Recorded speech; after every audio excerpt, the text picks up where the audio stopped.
টাঙ্গাইলের মির্জাপুরে মাটি খুঁড়ে বস্তাবন্দি মা এবং নবজাতকের মরদেহ উদ্ধারের 6 দিনও পরিচয় নিশ্চিত করতে পারেনি পুলিশ। নিহত দুজনেরই পরিচয় শনাক্তের চেষ্টা চলছে।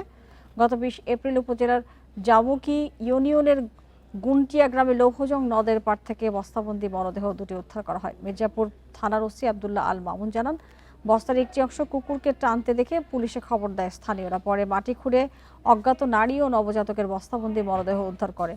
পরিচয় শনাক্ত করতে না পারায় অজ্ঞাত হিসেবে মির্জাপুর কেন্দ্রীয় কবরস্থানে দাফন করা হয় তাদের। ধারণা করা হচ্ছে ওই নারী অন্তঃসত্ত্বা ছিলেন। ময়নাতদন্তের জন্য ভিসেরা সহ প্রয়োজনীয় নমুনা সংগ্রহ করা হয়েছে। প্রতিবেদন পেলে তাদের মৃত্যুর কারণ নিশ্চিত হওয়া যাবে। এদিকে টাঙ্গাইলে গর্ভবতী নারীকে ধর্ষণ ও নবজাতককে হত্যার একটি পোস্ট সামাজিক যোগাযোগ মাধ্যমে ভাইরাল হয়, তবে পুলিশ এমন কোনো তথ্য নিশ্চিত করতে পারেনি।